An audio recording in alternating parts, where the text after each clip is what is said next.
Merci d'accueillir Jean-Christophe Rufin.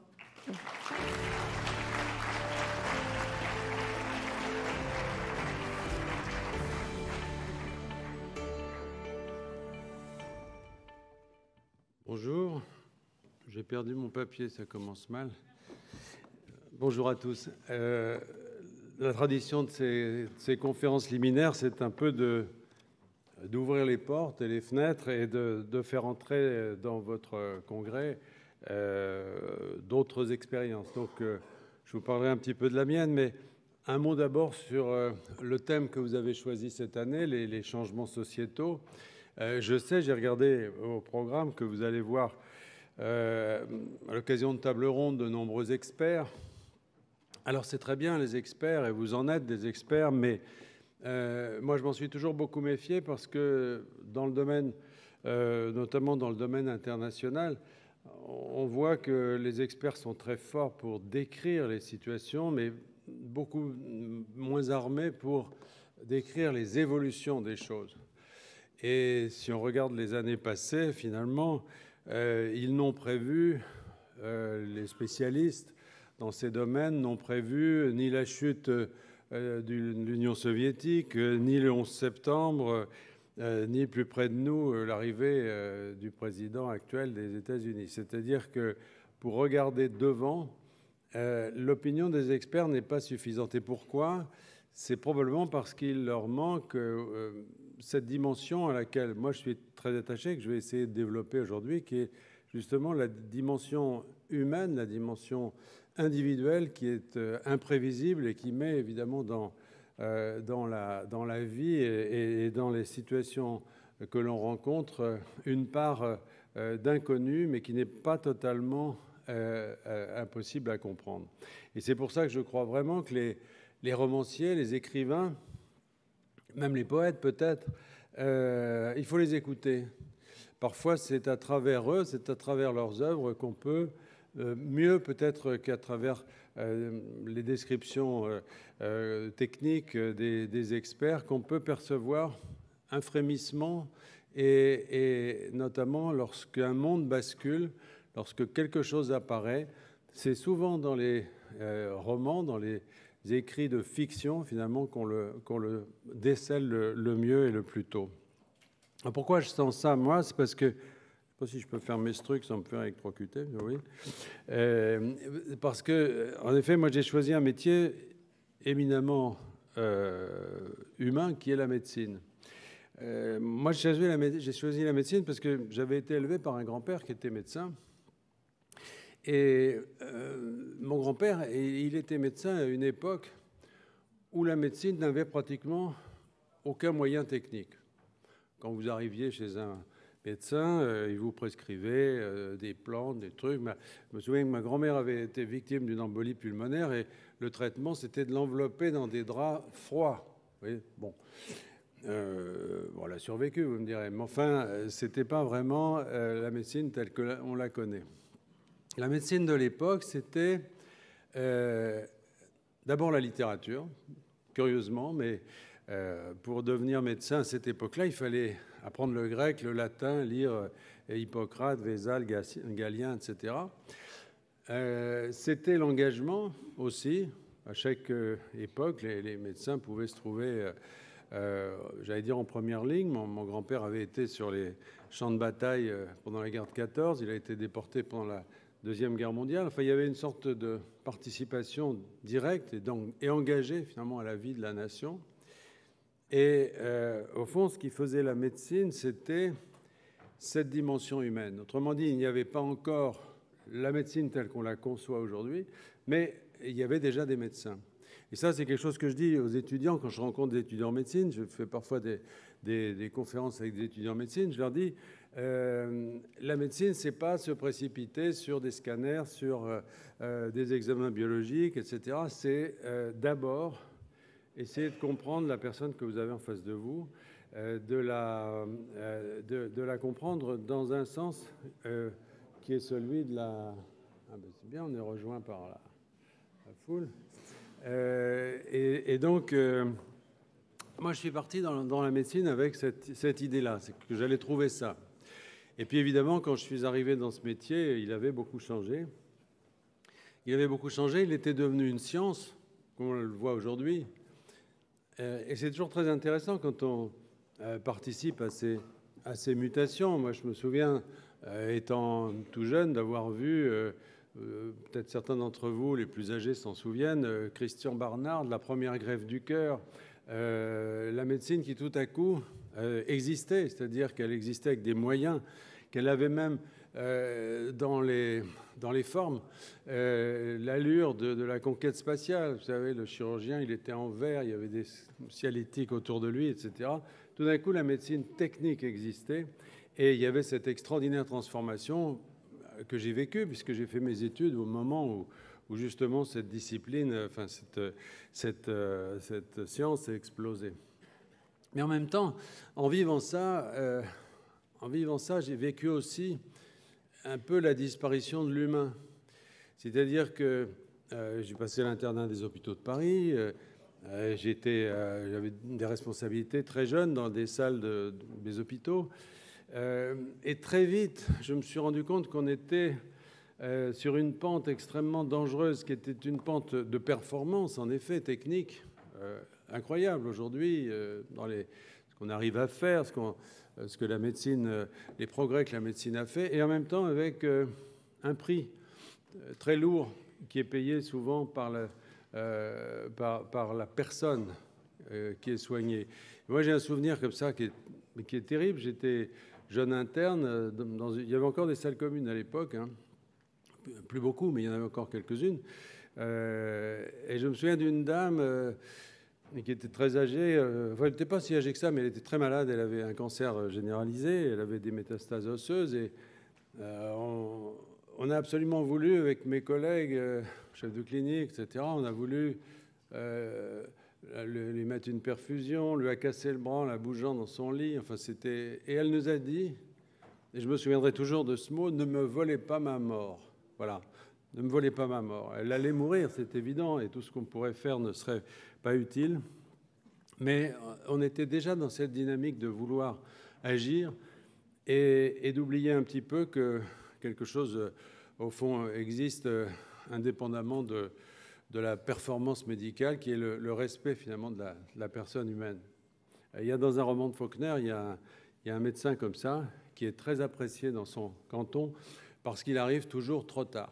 Voilà, il arrive, c'est fini, et au fond, il respecte la mort. Et je me souviens de ma première garde de médecine, j'étais jeune interne, et on se passait à ce moment-là un bip, il n'y avait pas de téléphone portable, on se passait un bip, et mon vieux collègue, à qui je succédais, m'a passé le bip en me disant, si j'ai un conseil à te donner, quand tu t'habilles, puisque les chambres étaient de l'autre côté de la cour où il y avait les urgences, quand tu t'habilles, va pas trop vite.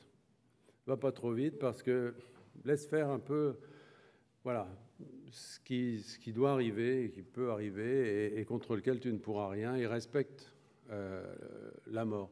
Alors, la mort, c'est évidemment la situation extrême, mais c'est vrai un peu pour tout. Et dans cette résistance ou dans dans ce refus que j'ai eu assez tôt, moi, de partir dans la direction de cette médecine très technique, j'ai eu la chance finalement de trouver la possibilité de faire autrement, de garder une médecine humaine.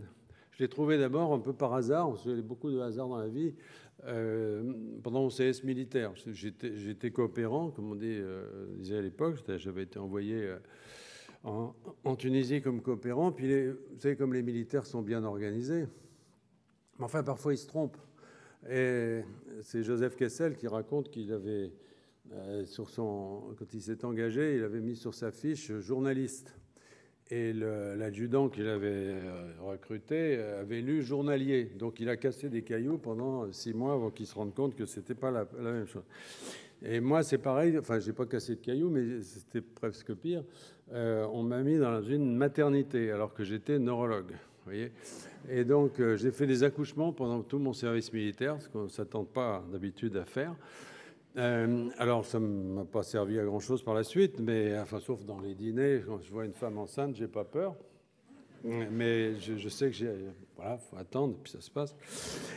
Mais disons que ça a été l'occasion pour moi de voir une autre médecine, parce que l'hôpital de Sousse, où j'étais, qui était par ailleurs un hôpital assez développé, mais avait une maternité très négligée, à laquelle on ne donnait pas beaucoup d'attention, avec peu de moyens. Et les femmes arrivaient de toute la région, notamment Kerouan, etc., à dos de mulet, parfois sans aucun dépistage, ce qui fait qu'on pouvait trouver des placentas prévia au dernier stade, etc. Bon, c'était la médecine de mon grand-père, finalement, avec un petit peu plus de moyens, un petit peu plus de technique, un petit peu plus, mais pas tant que ça.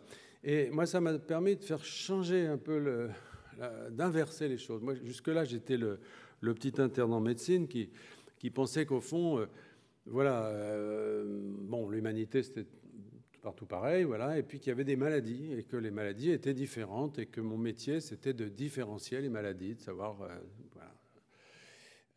différencier une embolie pulmonaire d'un infarctus, c'était ça mon métier. Voilà. Et puis là-bas, pendant cette période en Tunisie, j'ai inversé les choses dans ma tête. Je me suis dit, au fond, c'est le contraire. Les maladies sont les mêmes partout, finalement. À peu de choses près. Bien sûr, il peut y avoir des maladies tropicales, des maladies locales, mais dans l'ensemble, les maladies, c'est pareil partout.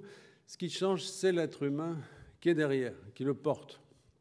L'être humain, à la fois individuellement dans son histoire, et puis collectivement dans la société à laquelle il appartient, et dans l'histoire qu'il traverse.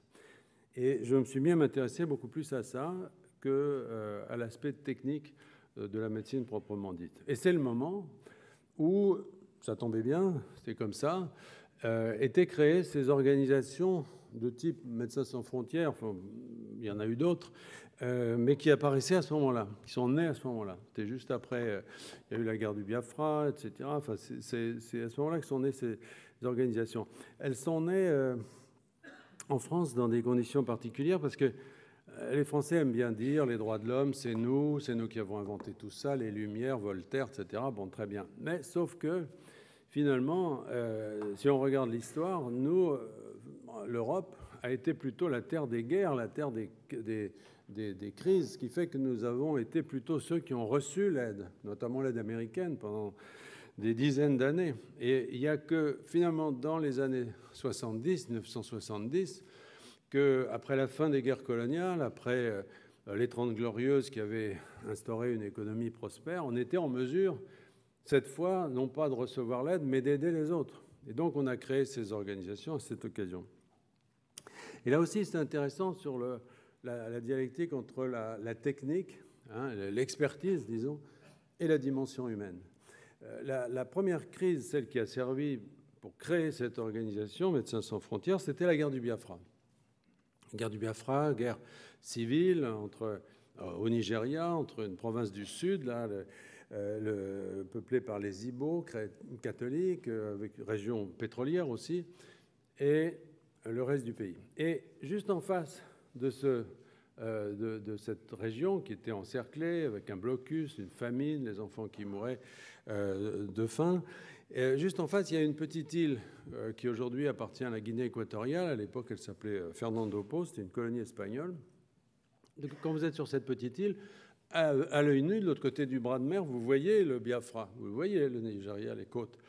Et il y avait là tous les avions de la Croix-Rouge, de l'ONU, des grandes organisations internationales, etc. Et ils ne pouvaient pas décoller. Pourquoi ? Parce que le droit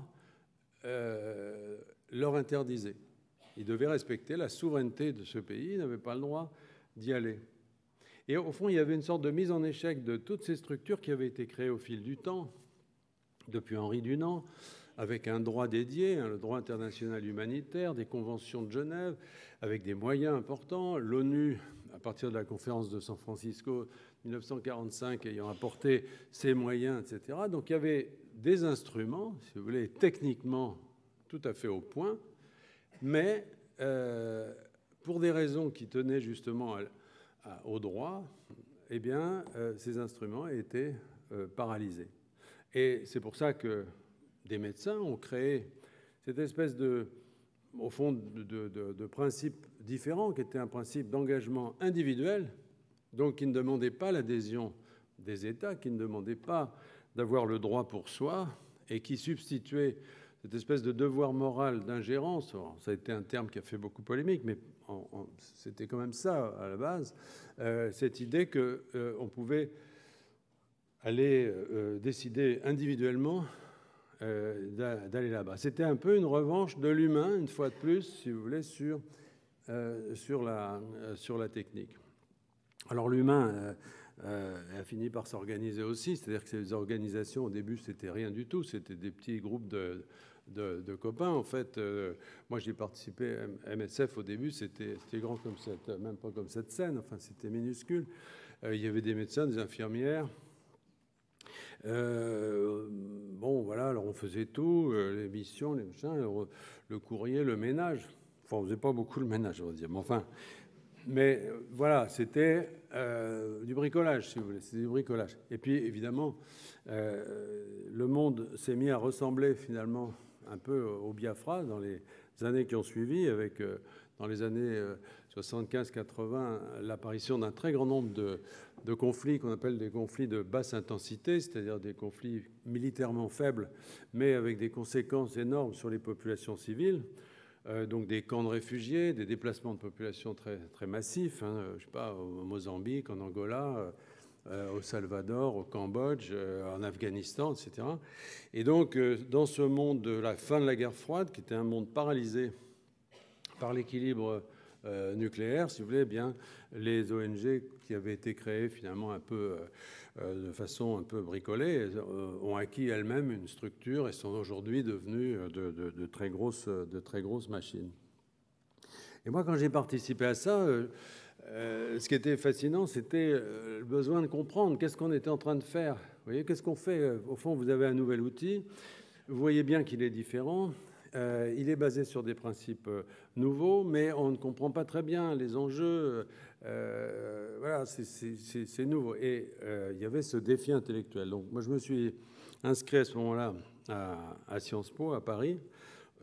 Ils aiment bien les prendre quand même comme de temps en temps. Ils prennent un pompier, une religieuse, voilà, un médecin. Donc moi, ils m'ont pris.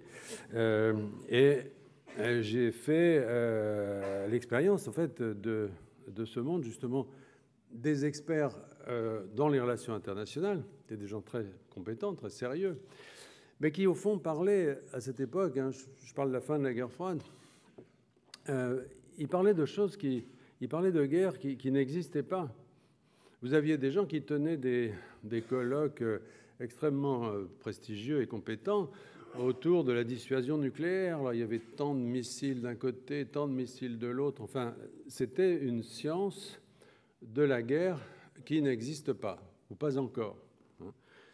C'était Pierre Dac qui disait « La météo, c'est la science du temps qu'il aurait dû faire ». Mais celle-là, c'était un petit peu ça. C'est-à-dire, c'était la science des guerres telles qu'elles auraient dû exister, mais qui n'existaient pas.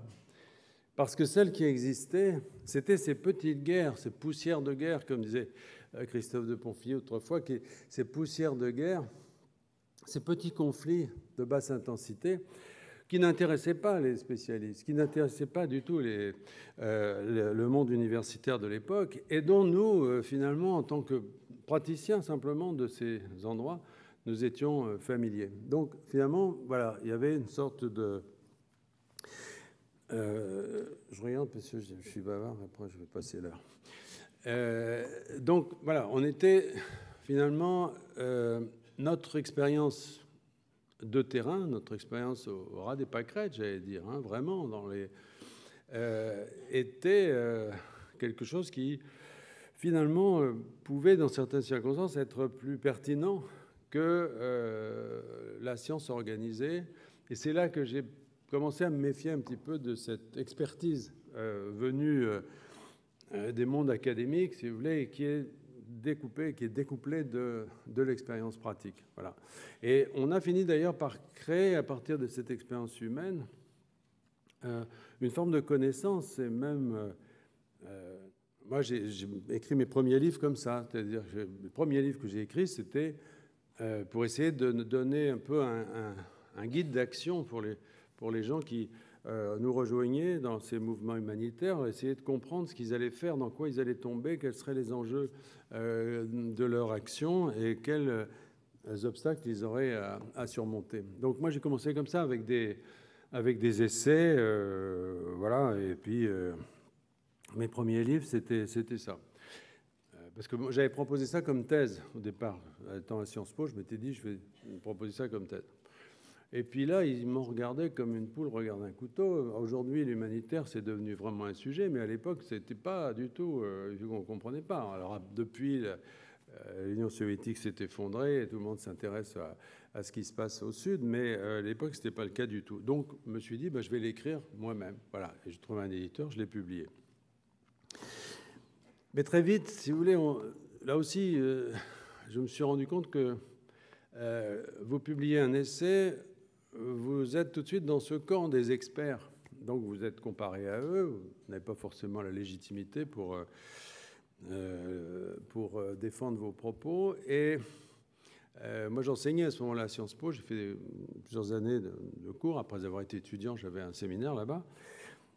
Et je voyais mes étudiants qui voulaient me faire plaisir. Vous savez, les étudiants, ça veut toujours faire plaisir aux profs. Donc ils faisaient des exposés sur mes livres. Alors, voilà. Alors, deux parties, deux sous-parties, vous connaissez le truc. Bon. Et moi, j'étais désespéré, parce que qu'est-ce que je voyais? Je voyais une espèce de squelette d'idées, mais désincarnées, vous voyez? Des idées qui flottent. Alors qu'au fond, moi, mon intention, c'était au contraire de faire passer une expérience humaine.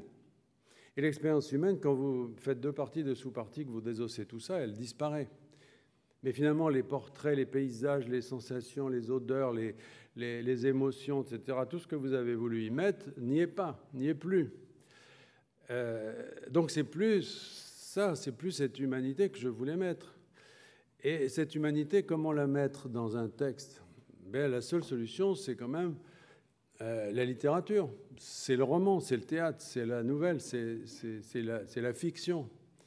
C'est là que vous pouvez restaurer l'ambiguïté des choses, parce que l'humain est ambigu toujours, il n'est jamais blanc et noir, il n'est jamais bon ou mauvais, il n'est jamais dans une direction précise, il change. Il y a ce côté ondoyant, dirait Montaigne. Et ça, c'était le roman, à mes yeux, peut le restituer.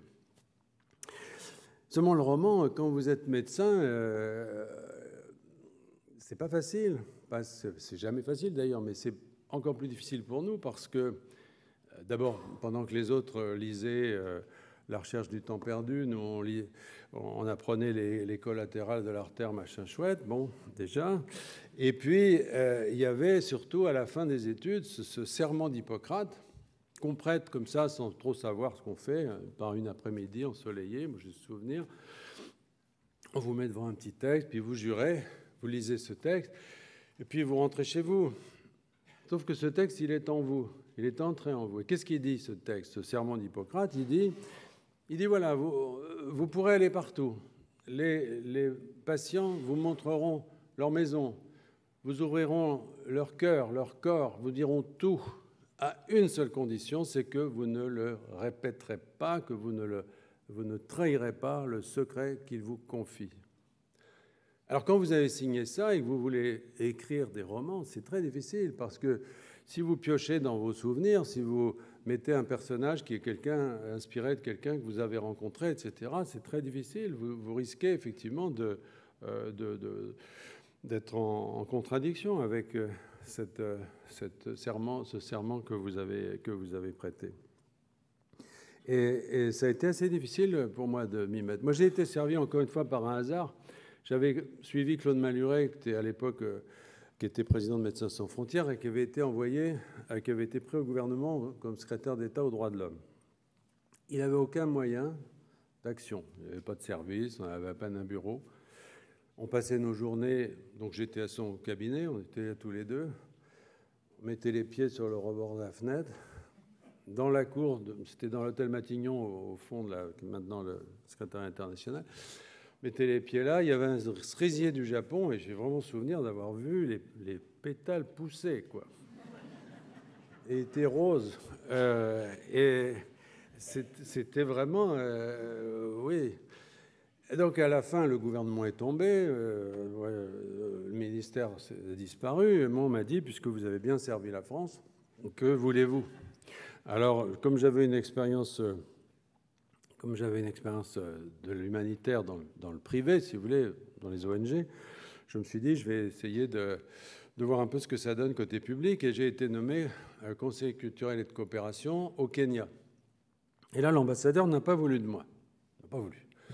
Je ne le connaissais pas, il ne me connaissait pas non plus, mais j'avais une formation psychiatrique. Et quand je l'ai rencontré, j'ai compris pourquoi il ne voulait pas d'un psychiatre près de lui. Donc on m'a dit, voilà, vous ne pouvez pas aller au Kenya, alors il faut choisir autre chose. Et j'ai choisi ce qui restait, parce que voilà, il n'y a plus grand-chose. Et je suis allé à Recife, au Brésil. Je suis à Recife et je suis arrivé dans un poste qui était sur un petit consulat général. Il y a 5 consulats généraux au Brésil. À Recife, c'était un petit consulat général.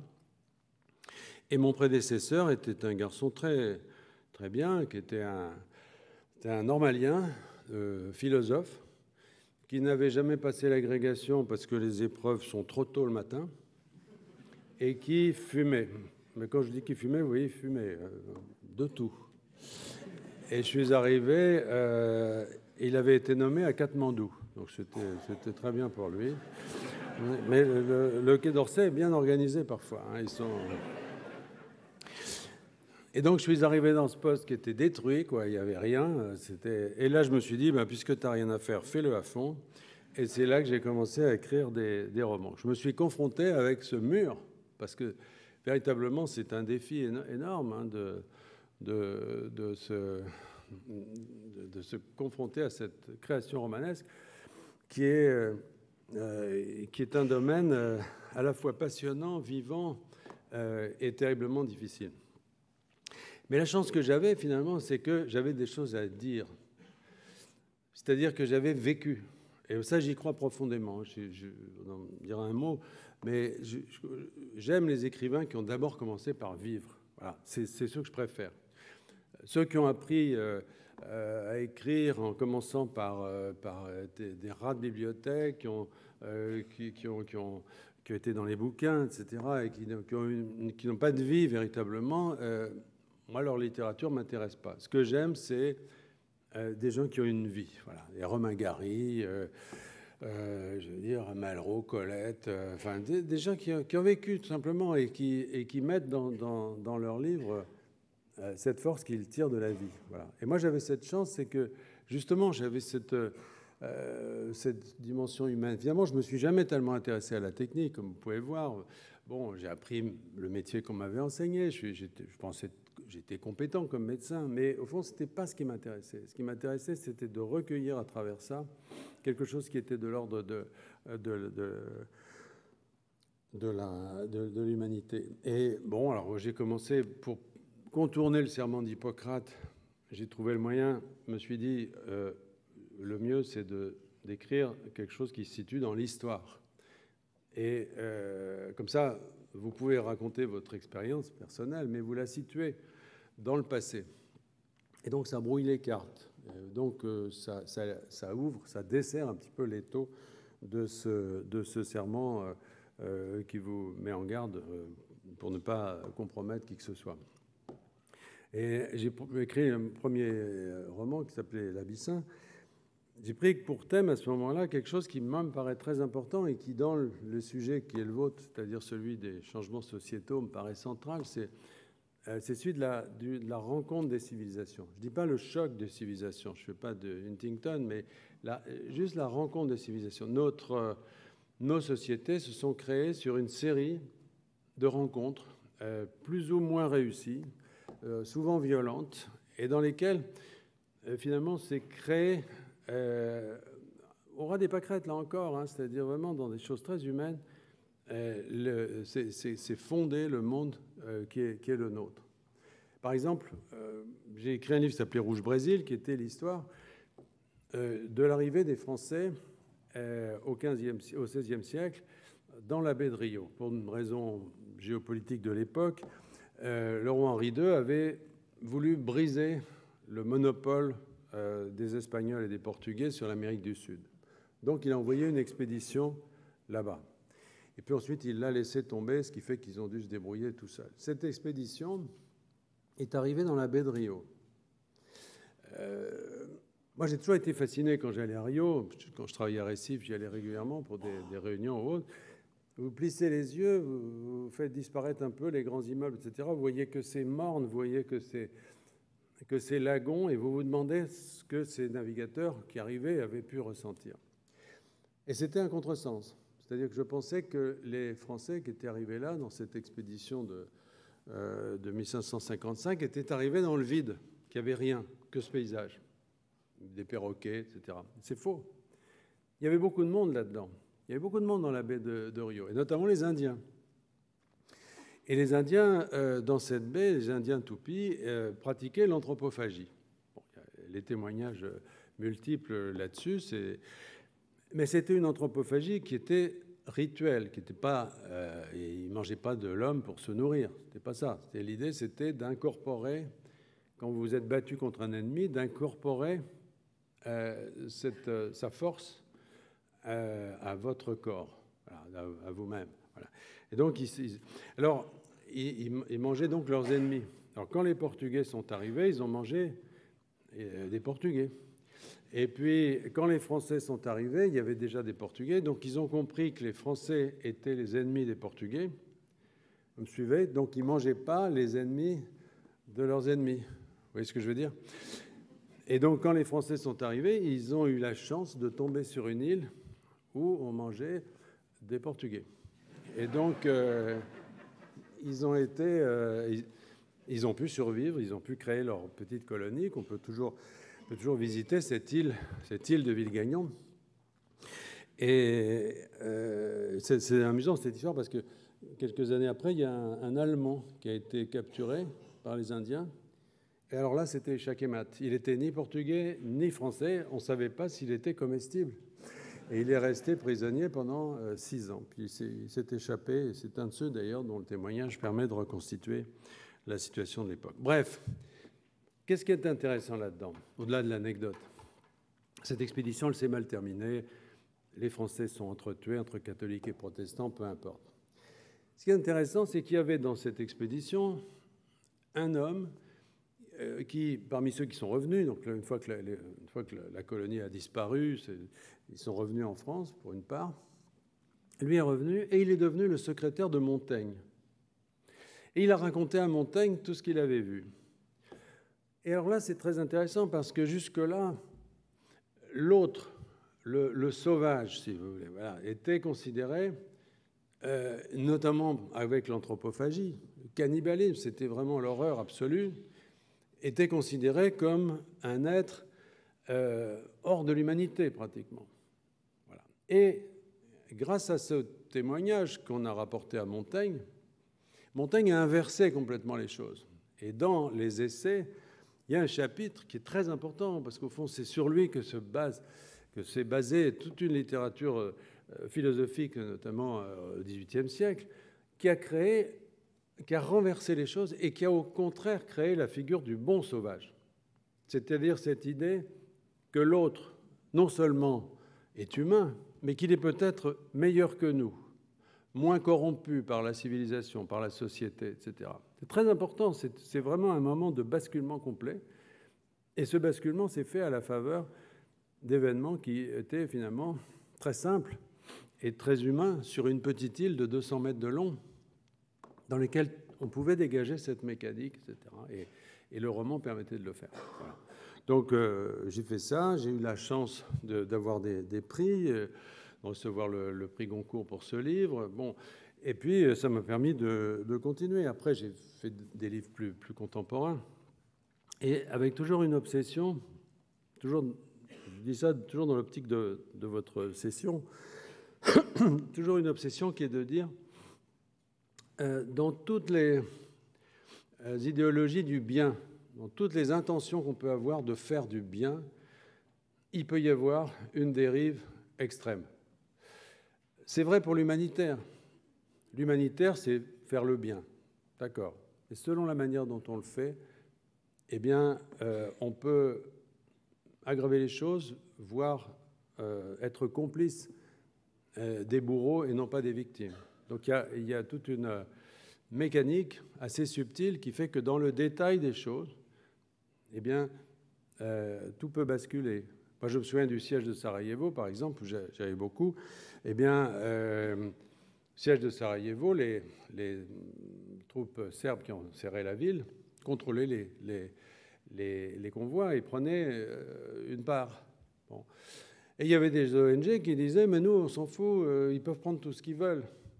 Sauf que quand vous allez aider des gens et que vous donnez tout ce que vous apportez aux gens qui les encerclent, c'est évidemment pas pareil que si vous résistez de façon à pouvoir atteindre véritablement les victimes. Donc il y a toujours cette frontière entre le bien et le mal qui est beaucoup plus floue et beaucoup plus subtile et encore une fois très, très humaine. C'est vrai pour l'écologie. J'ai écrit un bouquin qui s'appelait « Le parfum d'Adam » qui était un peu qui tirait à l'extrême. D'ailleurs, c'était trop tôt quand je l'ai publié parce que finalement, qui montrait ce que pouvait devenir une écologie radicale. Et quand j'ai publié ce livre, il n'y avait pas d'écologie radicale en France. Il y avait l'écologie qu'on connaît, avec des gens gentils qui veulent être ministres, enfin. Mais là, il y a... Aujourd'hui, on sait ce que c'est. On sait qu'il y a une dérive possible qui peut aller jusqu'à, dans certains pays, qui peut devenir très grave. En Angleterre, le Front de libération animale, c'est une organisation terroriste. Voilà. Donc, c'est pareil. Bref, je ne veux pas être trop long, puisqu'on voulait laisser des questions. Je suis déjà trop long. Juste pour vous dire, et pour conclure tout ça, que... Oui, alors après, d'un mot, comme finalement, j'avais acquis cette expérience, notamment africaine, avec de nombreux voyages, on m'a proposé de prendre des responsabilités de nouveau dans le domaine diplomatique, mais là, beaucoup plus lourdes. Et donc, j'ai été ambassadeur de France pendant 3 ans au Sénégal et en Gambie. Et là encore, si vous voulez, ça m'a frappé. Toute la dimension, toute la pseudo-technologie diplomatique, je dirais, les notes politiques, toute l'instrumentation des ambassades, au fond, n'est pas strictement indispensable. C'est pour ça que de temps en temps, on les ferme d'ailleurs. Parce que finalement, d'autres peuvent faire ce métier. Il n'y a qu'une partie de la fonction diplomatique qui est irremplaçable, c'est la fonction consulaire. Parce que la fonction consulaire, c'est donc tout ce qui concerne vos compatriotes à l'étranger. Et aussi la question des visas, des échanges, etc. C'est la partie humaine, la partie strictement humaine. Quand vous êtes français, que vous faites perdre, voler vos papiers, etc., machin, vous avez devant vous une seule possibilité, hein, c'est quand vous êtes loin, etc., c'est le consul. Quand vous êtes en prison, quand vous avez... Voilà. C'est cette fonction consulaire, elle est centrale. Et voilà. Moi, je l'avais bien vu ça au Brésil déjà, parce que notre consulat général, il était au 9e étage.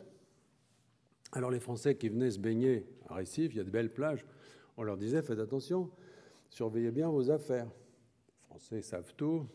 Ouais. Bon, ils se baignaient, et pendant qu'ils se baignaient, évidemment, on leur piquait leur valise, tout, enfin, sur la plage. Donc, ils arrivaient au consulat en maillot de bain. Et il y avait un liftier brésilien qui était très à cheval sur les questions de protocole et qui disait non, vous ne pouvez pas prendre l'ascenseur dans cette tenue. Donc non seulement ils étaient à poil, mais ils montaient 9 étages à pied pour avoir des papiers. C'est là qu'on s'aperçoit que l'accueil, c'est quand même quelque chose d'important. Voilà. Et donc, quand j'ai voulu écrire des choses sur cette expérience d'ambassade, pareil, je suis revenu, j'avais vu des tas de choses, il y a des tas d'histoires que j'avais envie de raconter, que j'avais moi-même, dans lesquelles j'étais intervenu, soit en escalité, en tant que chef de poste, soit parce que j'en avais été témoin. Mais c'est pareil, là, il y avait un deuxième secret qui s'ajoutait, c'est-à-dire c'était plus seulement le serment d'Hippocrate, c'était le devoir de réserve. Et donc, pour contourner ça, j'ai créé un petit personnage de consul, justement, qui est en fait un de mes collaborateurs. Enfin, je ne peux pas trop lui dire, enfin, il s'est reconnu d'ailleurs.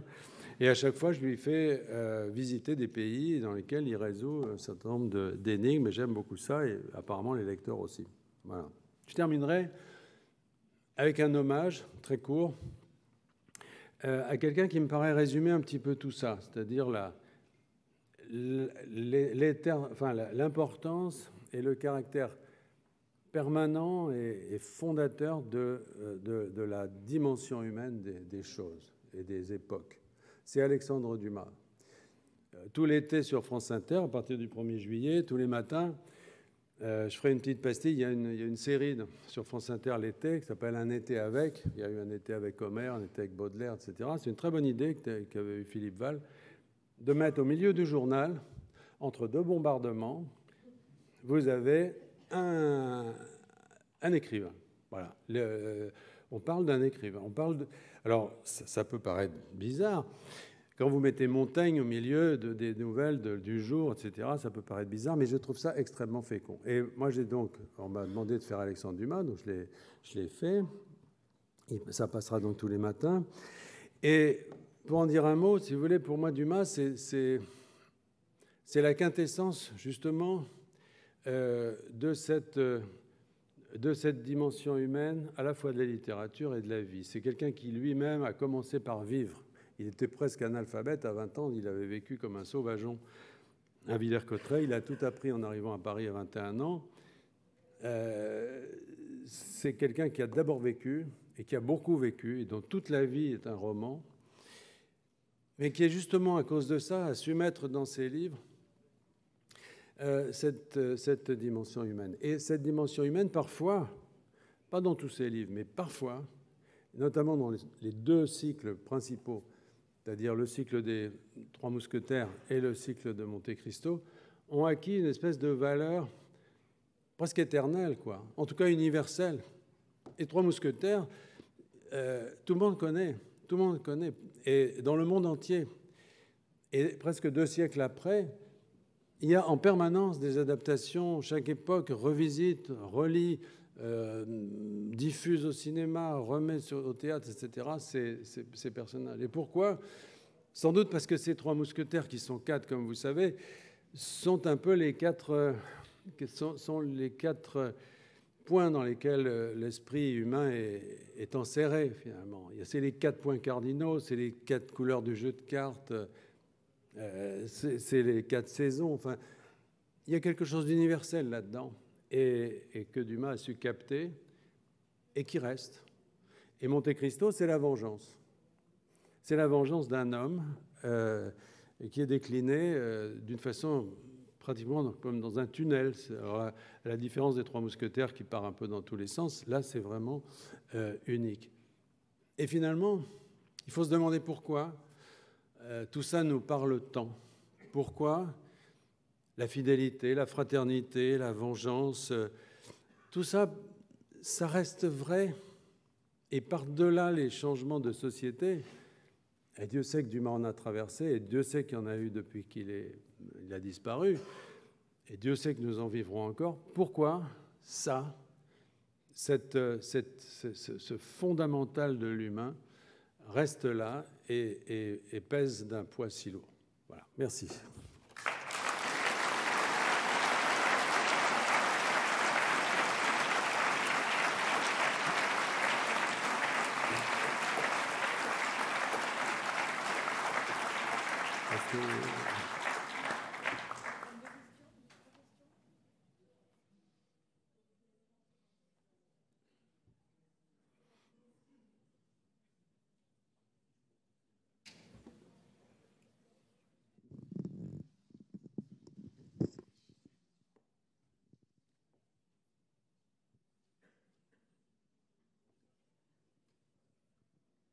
Oui, bonjour, merci pour votre conférence. Vous avez évoqué tout à l'heure le parfum d'Adam en disant finalement j'ai eu un peu d'avance sur l'aspect écoterrorisme.